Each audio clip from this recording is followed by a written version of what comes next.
Thank you very much. It's Mornings on the Beach. We got to get out of here. Beyond the Ropes is up next. That's coming up here. And we're going to say goodbye for Thursday. We'll join you again tomorrow. 22 West. We are 22 West Radio, the next wave of K-Beach. 22 West Radio is 22westmedia.com and 88.1 FM KKJZ HD3 Long Beach, Los Angeles. Well, ladies and gentlemen, boys and girls, children of all ages, and now, our World Broadcasting Tag Team Champions of the World. I'm Ethan. I'm Rob. And welcome to episode 64 of Beyond the Ropes. As always, you can find us on Facebook, facebook.com/Beyond the Ropes. You're going to want to tune in every week, starting next week, because we do have our special fantasy booking show that we're going to start next Monday. Of course, we are on You Now as well with the hashtag Ask Questions. And we are currently on Live Me, correct? Yeah. And how do they find us there? It's the live pro wrestling radio show. You can find all 63 episodes thus far of Beyond the Ropes on YouTube. Just search up Beyond the Ropes or go to Rob's page, just Rob Flores, correct? RobFloresMedia.com also. There we go. And any other plugs that we need to make? I don't know. It's apparently saying feed my dog. I don't understand what this is. Oh. It just popped up on its own. As always, we have technical difficulties here on Beyond the Ropes. Always fun. That's on Live Me. Yeah, like all of a sudden a puppy appeared near you right now. That's funny. Maybe we need some interactions. I don't know. That's hilarious. A big week in the world of professional wrestling. It was SummerSlam weekend, and we had the NXT Takeover Brooklyn 4 pay-per-view special event, which we're going to go over right now. So, the show started off with an incredible tag team match. Now, were you able to catch NXT TakeOver? No. Great show. I would recommend you go back and watch it if you have time. But it started with the NXT Tag Team title match between the defending champions, the Undisputed Era of Kyle O'Reilly and Roderick Strong, defending against Trent Seven and Tyler Bate, Mustache Mountain. Everyone was kicking out of each other's finishers. It was back and forth, several false finishes. There was a Tyler Driver, there was a 7-star Lariat, the Burning Hammer combination that they did to try and capture those tag titles. Ultimately, the Undisputed Era retained in a stellar tag team match. However, after the match, we found out the possible new contenders for those tag team titles. War Raiders came out and attacked the Undisputed Era, and it was an absolute massacre. Just the unlimited potential the War Raiders have in NXT and the WWE if they're able to hit moves like that, because they're not small guys, but they're doing suicide dives and jumping off the top rope and just absolutely ragdolling the Undisputed Era. So a potential future feud right there in the making. Next up, we had a singles match between Velveteen Dream and EC3. Fun match. The storyline was had a good build, I thought. They had the Velveteen Dream experience, and then they had the promo in the ring last week. But it's a pretty decent build. The match was very, very cool. Did you see Dream's tights? You didn't hear about it? No. So Velveteen Dream, every NXT TakeOver always has some sort of special attire. Last TakeOver, he wore like a Hulk Hogan and Prince Puma kind of outfit for his opponent Ricochet. Well, this outfit he had was kind of a tribute to New York, but in the back of his tights, he had the words "Call me up, Vince." So Velveteen Dream with this very unsubtle message to Vince McMahon, we're assuming. And apparently Triple H didn't even know that Velveteen was wearing that until he was out in the ring. So very interesting that Velveteen Dream took that. That's just as subtle as Zack Ryder trying to climb that fence and saying, "I'm trying to get over." Absolutely, that see True Long Island Story reference there. That's a throwback. But yeah, awesome. A really awesome character moment, I guess, for Velveteen Dream there. He ended up winning by hitting the Dream Valley Driver on the apron on EC3, and then hitting the Purple Rainmaker on the apron to EC3, and then getting the victory. So Velveteen Dream picked up the victory there. Interesting to see where EC3 and the Dream are gonna head. What feuds they might lead into next. Next up for the NXT North American Championship, probably the match of the night.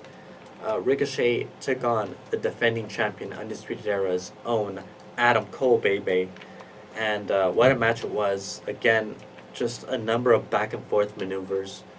It was really hard to keep track of, because there was a lot of strikes and a lot of kicks in this match. There was one kind of springboard moonsault that Ricochet was doing. He ended up getting caught by a super kick, and incredible action. Ricochet ended up hitting the 630 on Adam Cole to capture the NXT North American Championship, to become only the second person to hold that championship. So who knows, maybe Adam Cole could go after that NXT World title now. Guess we'll have to wait and see. For the NXT Women's Championship, a good back and forth match between Kairi Sane and the defending champion, Shayna Baszler. Now, something I forgot to mention, that we did make predictions. So, Yeah. did we both say Undisputed Era was going to retain the tag titles, or? You wanted I wanted Mustache, right? Yeah. Okay, I wanted Mustache Mountain. You got the Era, which Yeah. you were right there. Velveteen Dream and EC3. Velveteen. I think we both said Velveteen, and then the North American Championship. I figured it was gonna switch hands. I think I wanted Adam Cole. Yeah, no. I said every title was gonna switch hands. I think so. I went Ricochet, and then the Women's Championship. I was right, man. and you missed it.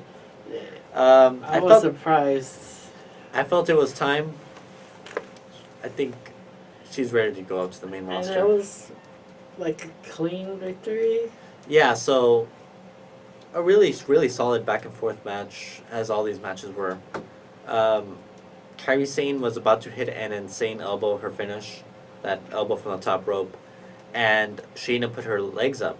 So she kind of hit her arm, because she was working on kind of Kairi's arm, I believe, throughout most of the match. And what ended up happening was that she ended up putting her in that, her finisher, I forgot what it was called. But that's a submission maneuver, and then Kairi was able to reverse it and get the pin. So while she had the finisher, she ended up getting pinned. So there was a similar finish to what the match with Ember Moon was in January's TakeOver. So Kairi Sane took advantage of Shayna Baszler's kind of, I guess, what they built it as, I guess, her being kind of a rookie in a sense. Her inexperience, I should say, in the ring. And so Kairi picked up that title, and she's the new NXT Women's Champion. So the main event, a last man standing match for the NXT Championship between Tommaso Ciampa, the defending champion, taking on Johnny Gargano. Great match. I mean, these two can't have a bad match. A lot of references to their previous matches. There were handcuffs. And ultimately, it was Johnny Gargano falling to the dark side and ended up costing him the title.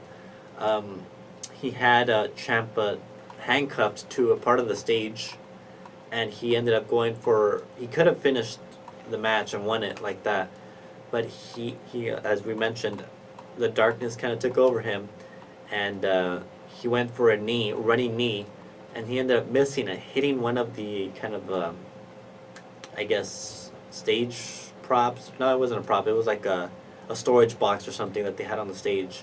He ended up running into it knee first. It looked absolutely nasty, and he ended up Ciampa was able to fall off the stage and kind of stand up and retain the title while Gargano was holding onto his knee on the floor.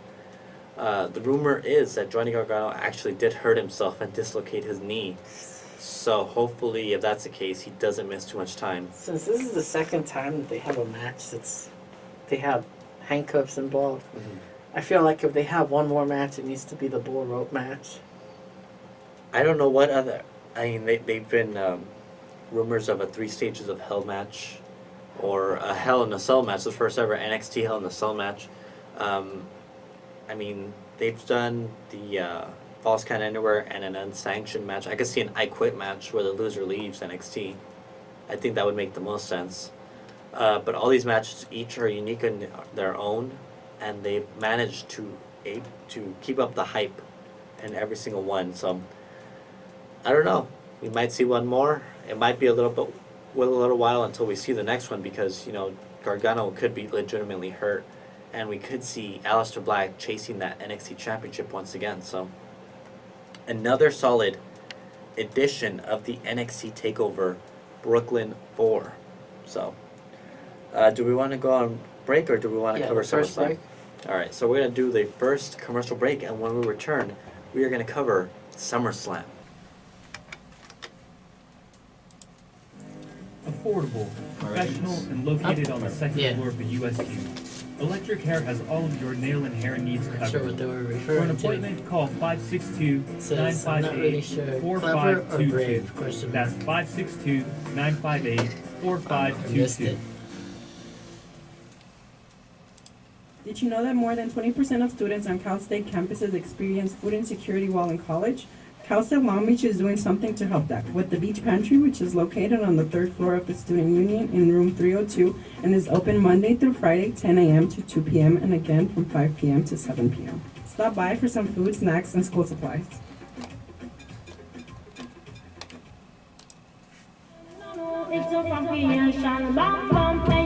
Hey, do you like movies and television? Yes. If you do, why don't you tune into 22 West Radio at 10 a.m. on Tuesdays to listen to the Theater Lobby with your host, Victor Wright, and he'll tell you all about those movies and television that you love. Is that a new See show? you then.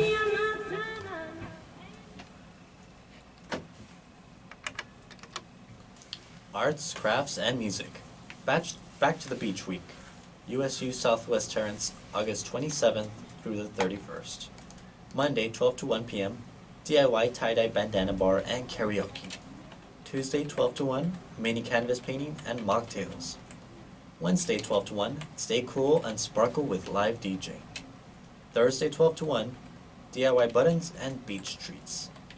Friday, 12 to 1, a message in the bottle. 22S Radio broadcasting live all week from 10 a.m. to 4 p.m. And we are back with episode 64 of Beyond the Ropes. As always, I'm Ethan. I'm Brian. And as always, you can find us on Facebook, facebook.com/Beyond the Ropes. And you're going to want to tune in starting Monday, where we start our fantasy booking shows. Of course, we are always on you now with the hashtag. Ask questions. And we are currently on Live Me. How did they find us there? Live Pro Wrestling Show. And just search up Beyond the Ropes on YouTube, where you can just find all 63 of our episodes there. RobFloresMedia.com is where you also find videos there. Be sure to check out this week's edition of the Golden Spotlight, where I guest host, take over. Fun interview with comedian Gerard Cole, so be sure to check that out there. Chamber of Comics. Yeah, the Chamber of Comics followed me. All right. So, yeah, make sure to give them a follow on Instagram. A little plug there. But we got through NXT TakeOver Brooklyn 4. Phenomenal show. SummerSlam. Wow. I think SummerSlam, to me, was, from start to finish, one of the funnest pay-per-views I've ever seen, to be quite honest. Even though not everyone liked every result of the match, I thought it was well booked from start to finish. And so we're going to go through it. With the pre-show, which started in a mixed tag team match, Andrade Cien Almas and Zelina Vega took on Rusev and Lana. Not much to go through. This was kind of a traditional mixed tag match. Aiden English was told to stay in the back by Rusev before the match started, so he did not interfere in this match. Wow. However, on SmackDown, they did have a rematch, and Aiden did interfere and actually helped Rusev and Lana win. So, However, in this match, Almas and Vega did pick up the victory thanks to Vega. Vega's feet were on the rope, rolling up Lana. So, next up, the cruiserweight match. You wanted Rusev and Lana to win on SummerSlam, right? Yeah. Well, you were right on Tuesday, but not. I got right on for SummerSlam. Cedric Alexander defended the cruiserweight title against Drew Gulak. We both said there needed to be a new cruiserweight champion, correct? Yeah. And we were both unfortunately mistaken. Wow. Cedric, still champion, won the title at WrestleMania. Ironically enough, this match also ended up in a roll-up. With Gulak kind of dominating a good portion of this match, Alexander picked up the victory. And I guess by this week's 205 live episode, I didn't really watch it, but I kind of heard Gulak has to really earn his spot again, correct? I know you saw it.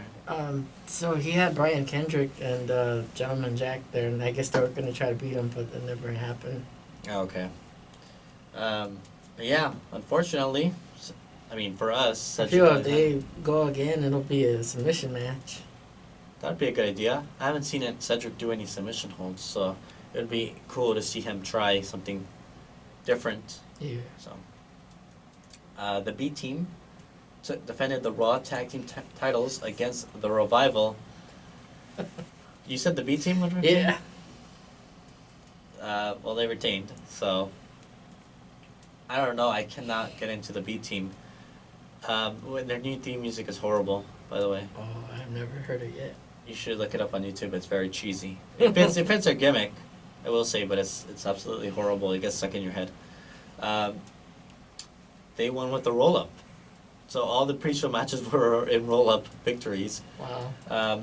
Because the Revival, I only saw portions of this match, but the Revival ended up hitting the Shatter Machine early on in their match and dominated the majority of it. Unfortunately, the end result was the same. They lost. However, on Monday Night Raw, they each had singles matches against each other, and the Revival won each match. So maybe we'll see another tag team match between those two.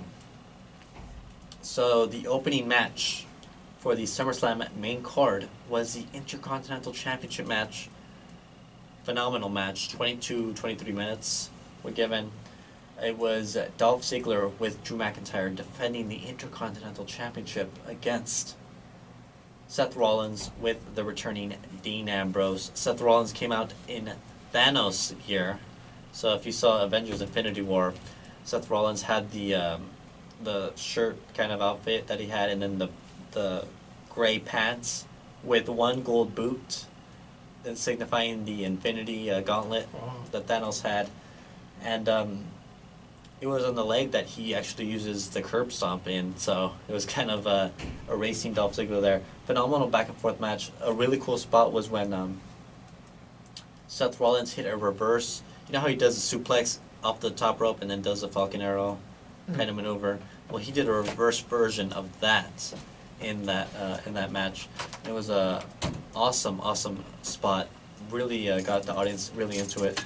So yeah, he ended up picking up the victory, hitting the curb stomp on Ziggler to get the victory and become a 2-time IC champion.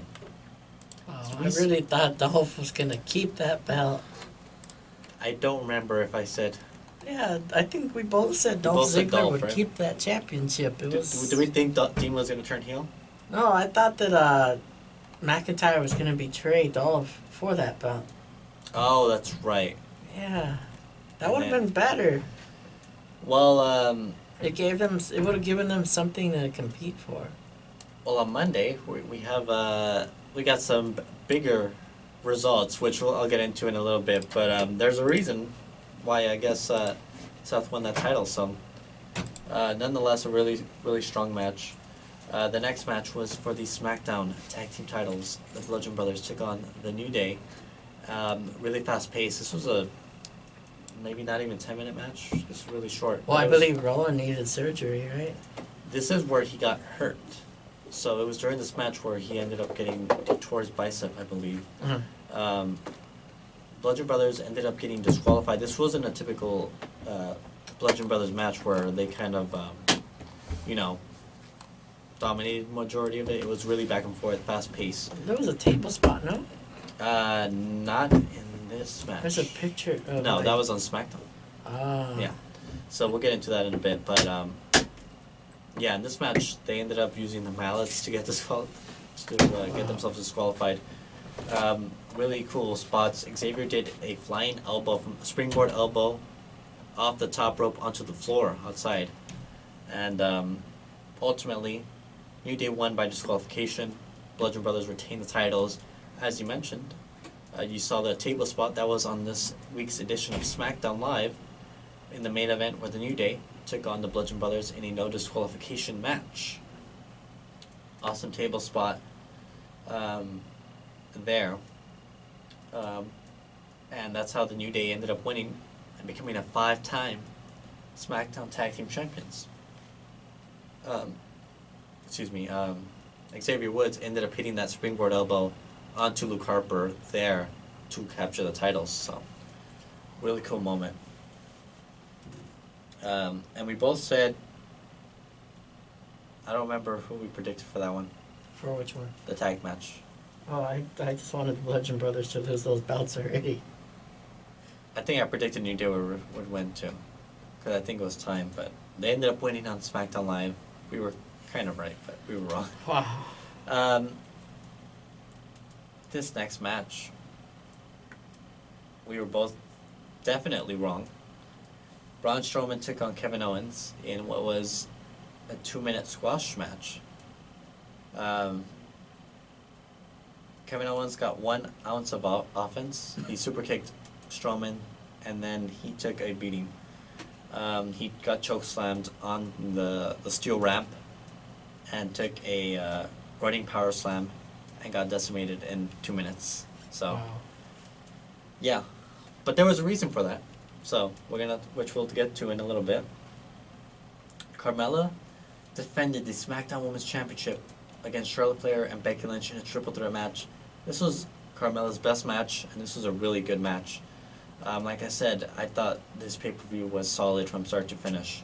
Even if the results weren't exactly what we wanted, this is exactly, I think, the best booking for it.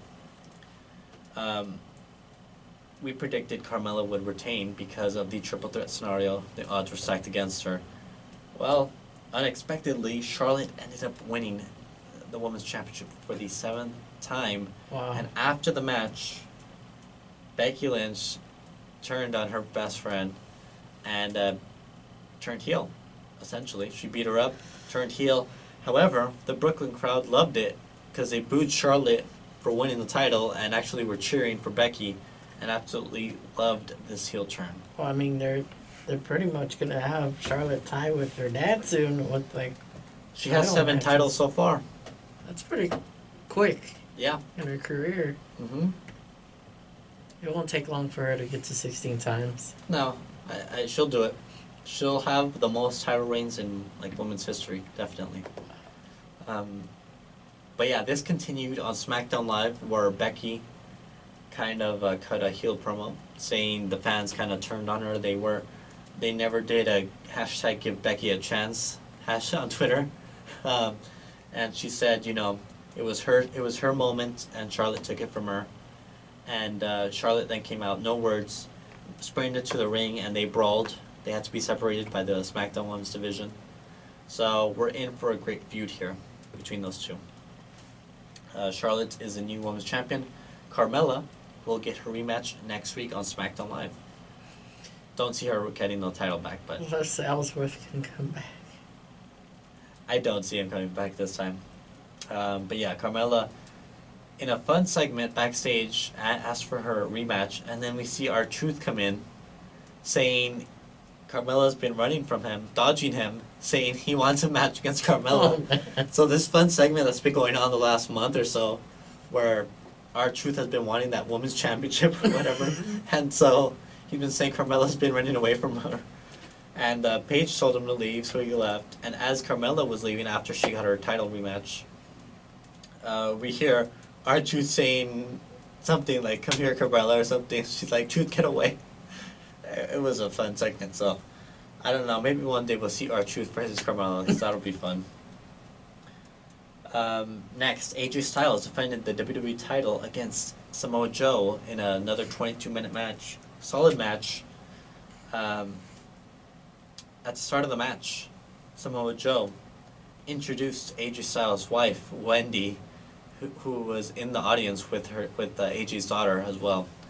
So that really got AJ really angry early on in the match. Again, these guys just know how to work well with each other. Obviously, their history in Impact Wrestling, TNA, just translated so well in this match. I just feel like they should have held off, and this is more WrestleMania worthy. They should have done the other plan where they've been talking about how eventually Joe's gonna face Cena, and they're gonna show footage of how they were both rookies. The problem is Cena isn't there, so you can't do that without Cena. We Well, did get an announcement for Super Showdown, which I'll mention in a little bit, featuring John Cena. So, but yeah, this was a solid match. It is SummerSlam, the second biggest pay-per-view of the year, and it was apparently the most watched SummerSlam of all time. So, it's a big event nonetheless. This match ended in a disqualification because during the match, toward the end of the match, Samoa Joe got a microphone and said, he talked to Wendy, AJ's wife, looked directly at her and said, I promised you Daddy was coming home, but I lied. He said, I'll be your new daddy. And so, yeah, that AJ stood up because he was kind of down. He stood up and looked so angry. Joe was on top of the announce table when he said that. AJ sprinted, jumped on the announce table and pushed Joe through the barricade. That broke through the barricade. AJ started beating up kind of the PA assistants that were around and grabbed a chair and started hitting Samoa Joe with that chair. So this feud is going to continue into Hell in a Cell, looks like, and should be a Almost great a little feud. like Ray and Eddie. In a sense, yeah, there was a bunch of tweets on Twitter saying AJ Styles kid on a contract match or something. Wow. But it was fun. After the fact, after AJ got himself disqualified, he went into the crowd and kind of hugged his daughter and wife, and they walked to the back. So, and we saw Samoa Joe walk to the back in a very foul mood. So this feud is definitely going to continue. Because on SmackDown, AJ was doing an interview on the stage, and he promised his wife that he would, ease it back. And then we had Samoa Joe pull him down and put him in the coquina clutch, making him go to sleep. And I forgot exactly what he said. He said, he once again talked to Wendy, his wife, on the camera, and he said, AJ was going to, he said he was going to tuck his kids into bed tonight or something like that. And then he said, well, it's too late because AJ's already went night-night or something like that. It was amazing. Samoa Joe is phenomenal heel. And looking forward to more of this going into Hell in a Cell. Next up, Elias was set to give the greatest performance of his career. And as he was going to do that, his guitar broke in half. Oh. So, unfortunately, we never did find out who it was. But he was angry and he destroyed the guitar and then walked off the stage. So that was all we got from Elias that night.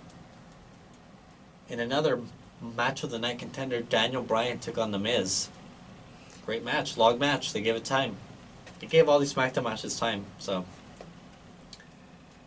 Miz ended up getting the victory, thanks to a little help from his wife Maurice. At one point, Maurice was in the audience. Oh, the knuckles. And Miz ended up getting kind of pushed into her, in front of the crowd, thanks to Daniel Bryan. And so she gave him some type of foreign object, we assume was brass knuckles.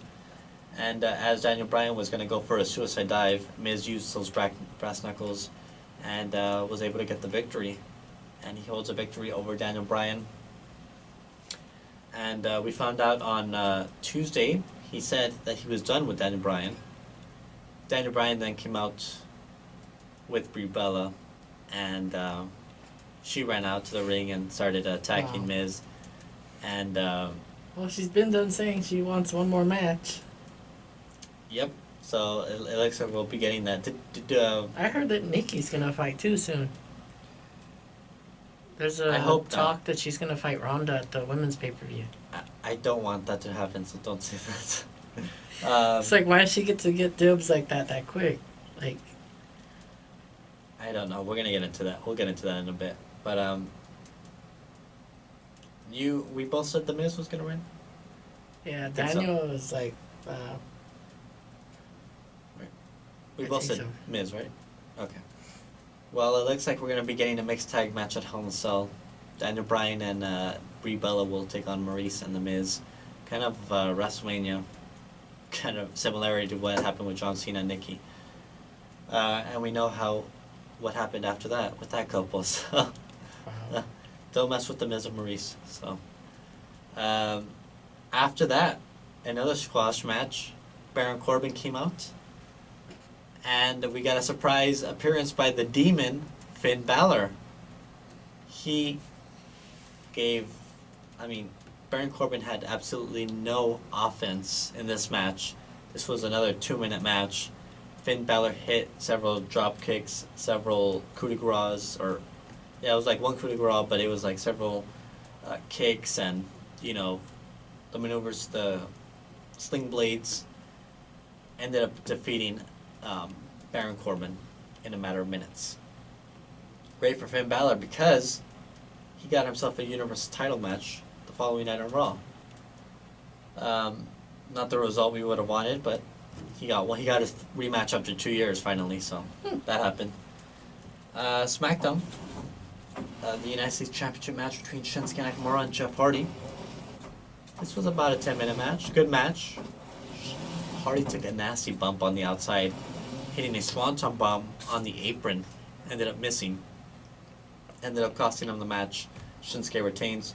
Randy Orton came out, teased that he was going to attack Jeff, turned around and left. Nothing happened there, so we ended up getting the match between Jeff Hardy and Randy Orton this Tuesday on SmackDown, where Jeff Hardy ended up getting disqualified because once again, Randy Orton put his finger through Jeff's ear. Oh man. Yeah, it looked absolutely nasty. So Jeff got himself disqualified, hit a low blow on Randy, kind of got revenge there, and then went out to the front, kind of the side area of the stage, put Randy on the table, and did a swanton bomb off the ramp there, and hit a swanton bomb on Randy Orton. So looks like we'll be getting more of this heading into Hell in a Cell. We both said Nakamura was retaining, right? Yeah. So we were both right there. We both said Finn needed that victory, correct, too. No, that one I thought You thought Corbin was Corbin. gonna win, but You were completely off, man, but that was I thought he was gonna use his authority. No. Well, speaking of authority, Baron Corbin has been announced as the acting general manager of Monday Night Raw after Stephanie McMahon gave Kurt Angle a vacation because of this next match. Alexa Bliss, in another squash match on Monday Night Raw, got squashed by Ronda Rousey. This was not even a 5-minute match. Was made to submit to Ronda Rousey. Ronda Rousey, the new Raw Women's Champion. Wow. We both predicted that, I think. I thought it was too soon for Ronda to get that belt. No, you thought Alexa was going to win? Yeah. I'm Just totally because you know forgetting how their the predictions. fans are and stuff, they're like, oh, well, somebody else from another industry tries to come to the wrestling. How do you put the belt on them that fast? Well, fans cheered for her. They loved this match, so. On Monday, Stephanie McMahon introduced Ronda Rousey, the new Women's Champion, had the entire Raw Women's roster out there. And she kind of took credit for Ronda's success, as always. And she ended up getting put in an armbar once again. So that's how Kurt Angle got a vacation, because he wasn't out there to protect Stephanie. And now Baron Corbin is the acting general manager of Monday Night Raw. One more match before we head to commercial break. The main event. Brock Lesnar defends the Universal Championship against Roman Reigns. And I got it right. I knew it. It had to be time. Not Roman the Reigns outcome. defeated Brock Lesnar for the Universal Championship. And ironically enough, he did not get booed out of the building. It was still mixed reaction, but it was a lot better than what we've gotten in the past. Before the match started, Braun Strowman came out, and announced that after this match, whoever won the title was gonna get cashed in on. So Braun Strowman stood outside of the ring. The match started with 2 Superman punches off the bat and 3 spears. Brock Lesnar countered one of the spears with the guillotine. Roman Reigns got out of it with a spine buster. Brock then put him back in the guillotine again, and once again Roman got out of it with the spine buster. Brock hit 3 German suplexes and was going for an F5. Reigns countered, and as he was going for a spear on Brock, hit an accidental suicide dive onto Braun Strowman, taking him out. Brock then went outside the ring and then hit Strowman with an F5, threw Roman back in the ring, then used Strowman's Money in the Bank briefcase against Strowman by hitting him with it, and then threw it all the way to the ramp in front of the stage. He then got a steel chair and hit Strowman with the steel chair a couple of times. Brock then walked into the ring with the steel chair, looking like he was going to hit Roman. Roman hit a spear and got the victory, 1, 2, 3. Strowman was too weakened to cash in the Money in the Bank. The show ended with Roman holding the title up high. It still kind of took Brock and Braun to soften each other up just for Roman to get a victory. What or made a the belt. fans interested in this match was Strowman that came out. And that was a smart decision by Vince McMahon, because he knew if it would have just been Roman Brock, they would have hated that match. But with Strowman, the kind of wild card in that match, getting involved, it made the things interesting and made you think Strowman's going to cash in Money in the Bank. That did not happen, and that he also teased that the following night on Raw, after the stellar match between Roman Reigns and Finn Balor for the Universal title. Roman Reigns retained. Strowman came out, teased another cash in. As he was about to cash in, we got the call letters from the Shield. Seth Rollins and Dean Ambrose came out in Shield gear and prevented Strowman from cashing in, and all 3 of them triple powerbombed Strowman onto the announce table, and they all did the fist, and it looks like the Shield is back for the foreseeable But future. Dean got no belt. Who knows what's going to happen there.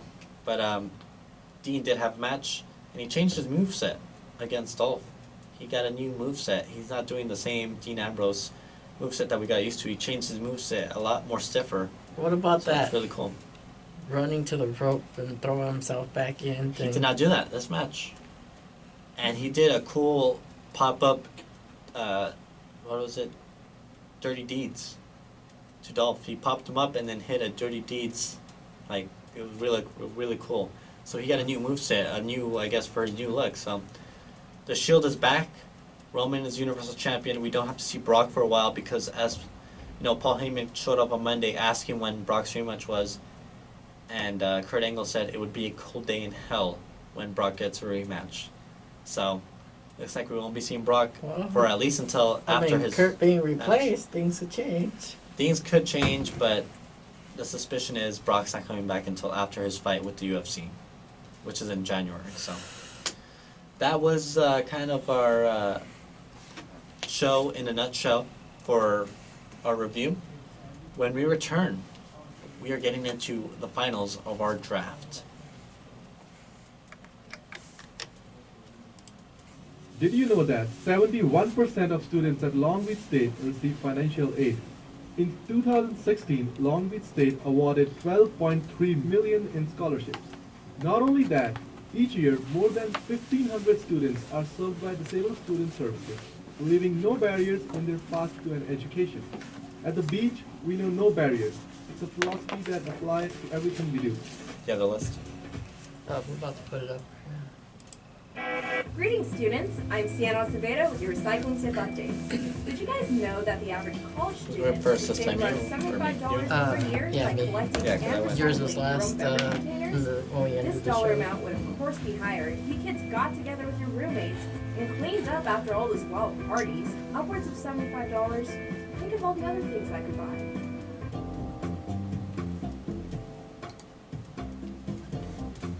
We're gonna have like 15 minutes. Remember, So- mind your trash and take the time out to bring your cans to the CSULB recycling facilities today.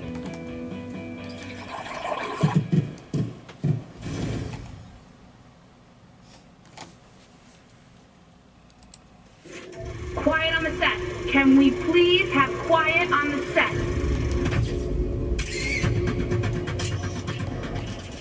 Hey, I'm Rob Flores, the host of the Golden Spotlight. Join me as I showcase a variety of guests. I am what they refer to as an exoneree. Hi, I'm Carla Perez, otherwise known as Rita Repulsa, Mighty Morphin Power Rangers, a television series. As people have told me before, like, if you're really funny, you should try stand-up. And that's probably how every comedian starts. Took an EMT course 6 months later, and the next thing I know, I was a firefighter. That I do all my own music videos, I edit my music videos, I write the concepts for the most part, I direct the filming of it, etc. So I have a blast with it. Every week, someone steps into the spotlight, and it's always a new story. So join me every Monday at 2 p.m. on 22 West Radio. You never know what we have in store.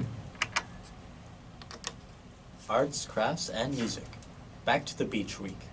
USU Southwest Terrace, August 27th through the 31st. Monday, 12 to 1. DIY tie-dye bandana bar and karaoke. Tuesday 12 to 1, mini canvas painting and mocktails. Wednesday 12 to 1, stay cool and sparkle with live DJ. Thursday 12 to 1, DIY buttons and beach treats. Friday 12 to 1, message in a bottle. 22 West Radio broadcasting live all week from 10 a.m. to 4 p.m. And we are back with episode 64 of Beyond the Ropes. I'm Ethan. I'm Rob. As always, you can find us on Facebook, facebook.com/Beyond the Ropes. You're going to want to check us out there because on Monday we start our fantasy booking and we're about to finish up our draft right now. We're currently on YouNow with the hashtag Ask Questions and Alive Me Live Pro Wrestling Talk Show. Search us up on YouTube. Find all 63 episodes of Beyond the Ropes there or robfloresmedia.com. Now, let's get into our predictions. Now, before we get into that, our draft picks, off the air, Rob got to pick Nia Jax and Tamina because of my 2 additional picks that I already had with the authority figures, since I have Triple H, Stephanie, Kurt Angle, and Baron Corbin, and since you only have Shane McMahon and Paige. So who's your announce team? I was about to announce that right now, live on the air. So you got Nia Jax and Tamina, and your commentators were Nigel McGuinness, Jared the King Lawler, and Booker T, correct? Yes. Along with Renee Young as the announcer. Now, were we going to have an in-ring announcer? Well, oh yeah, that's what I forgot. Yeah, okay. Yeah, because I was thinking about the backstage interviewee. Right, and so I forgot about an announcer. She's the backstage interviewer, Renee Young is, for you. So I have to think about that one. You want to think about it? Yeah. Okay, because I'll pick mine. So as of course you already know, the authority figures are Stephanie, Triple H, Kurt Angle, and Constable Baron Corbin, who's currently now the acting general manager. For my commentators, I have Mauro Ranallo from NXT, Corey Graves from Raw and SmackDown and every pay-per-view, and Percy Watson from 205 Live and NXT. My in-ring announcer is going to be Mike Rome. Mike Rome has done NXT announcing as well as he's filled in for Raw and SmackDown, but he's done announcing in NXT. And my backstage announcer will be Charlie Caruso. Okay. All right, so got that all clear up.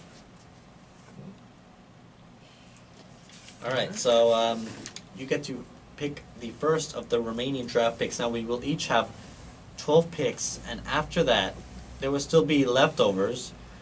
I know what we'll do for the leftover ones. What do you want to do? I want their names on little strips of paper, balled up. Okay. And we're each gonna get one at a time in the next show.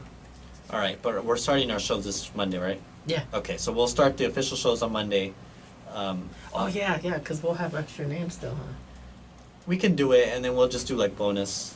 We can still do it because we kind of been putting it off. We put it off this week, so we'll start officially on Monday, and then we'll just do final picks. Papers. Yeah, let's do a fun draft pick. But we're each gonna get 12 draft picks, and you can go ahead and start.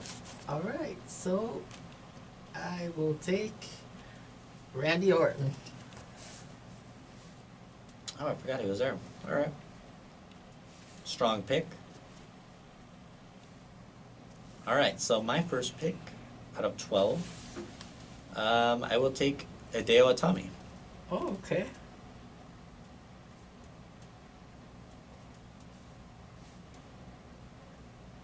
All right.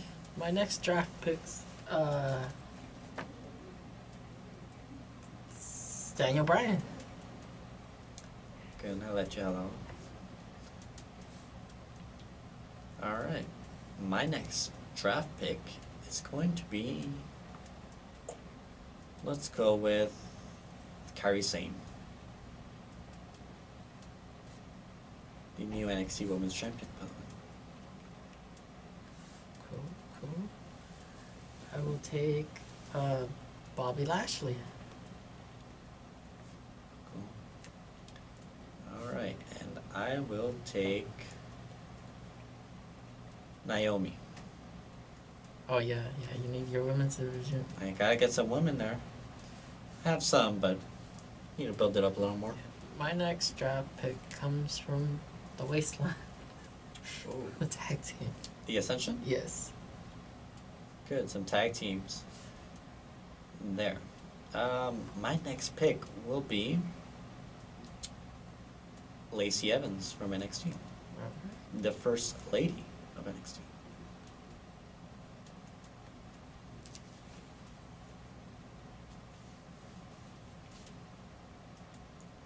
I will be taking Tino Sabatelli. Interesting. He's been off of NXT for a while. Alright. Ricochet, Okay. the new NXT North American champion. How many do we have total? I haven't numbered them. I'm just like writing Raw and then SD each time for Okay, each. well we had 76, so So I'll be taking TJP. okay. Next. We're really down to the wire now. Alright, I'll take Lars Sullivan. Okay, Lars. Yeah, we're really down to the wire because I don't want, not that I don't want any of these, but it's like, There. Sin Cara. thought about him, I should have got him. That's a good one. Dakota Kai from NXT.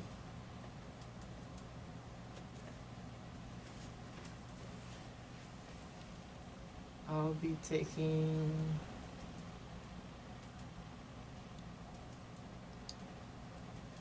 Cassius Ohno.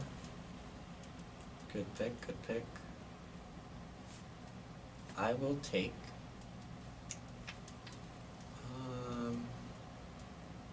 Cedric Alexander. Okay.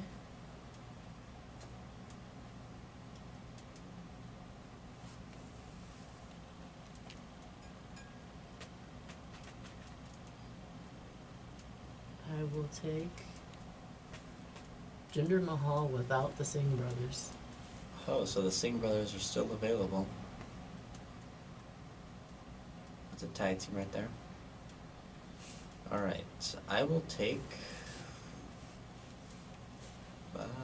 let's go with... How many picks do we have? I didn't number them though. I'm just going name and then SD or Raw and then decide for right now. Okay, we gotta go with 12 each, so we can't go over. Rusev. Okay, Rusev.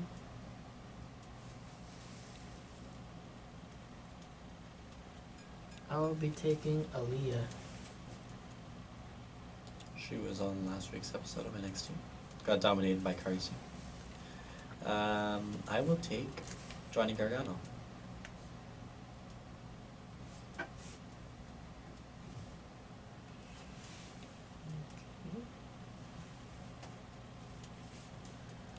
I will take Danny Burch.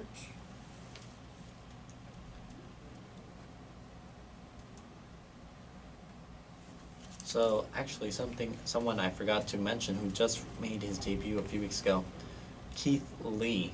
So Okay. I'll take him, I guess. Keith Lee. I forgot to put him on the list because he wasn't when we started this. He really wasn't part of the roster, but he is now. So I'll take him.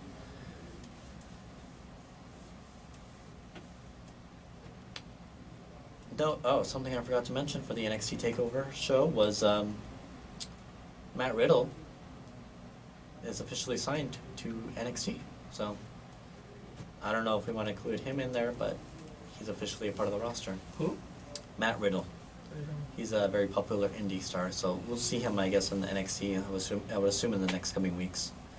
But he was in the audience, so he signed. Your pick next. Okay.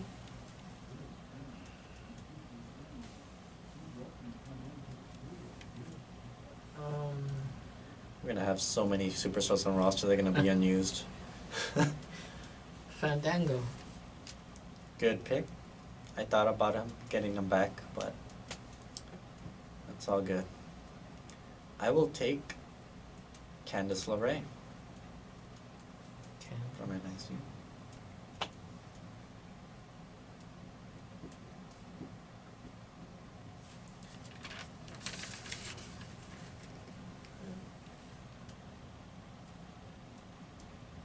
Kira Tozawa. Good pick. I almost got him. There's literally only one 205 Live member left. I'm gonna take him. Daivari? Arya Daivari, I'll take him. 205 Live has been officially taken. Still a number of good picks. How many do we have? Like, have we reached 12? I mean, there's Should we like just other finish? names still that we have yet, I think. I think you gave like a list too of other people that were like other figures, right? And stuff like that. I gave a yes of commentators and announcers. Are we gonna include them as part of the roster? Or do we want to just put them in the hat? Include them in the hat? Well, I was about to say I was gonna. I'm thinking of. You want to get someone? Oh, you still need to pick an announcer. Oh yeah, that's different. That's separate. Okay. But I was gonna say. I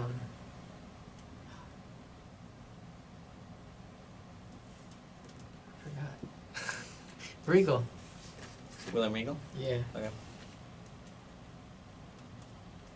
So he's taken. Okay. So that's an official draft pick then. Okay. Yeah. I mean, we'll include those people in the draft picks too. All right. Who's yours? For what? For my Next next pick. pick? Oh, my next pick. Jeez, where's the list? I'll take the Authors of Pain. Authors of Pain. I'll take Drake Maverick. Okay. Picking some from the announcers, I see.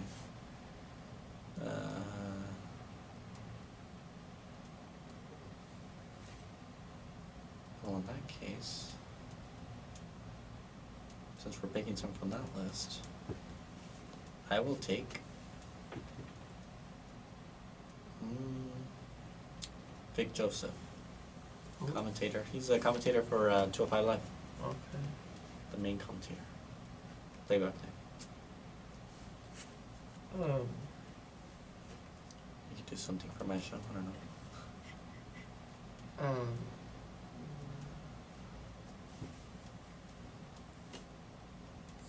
Michael Cole. All right.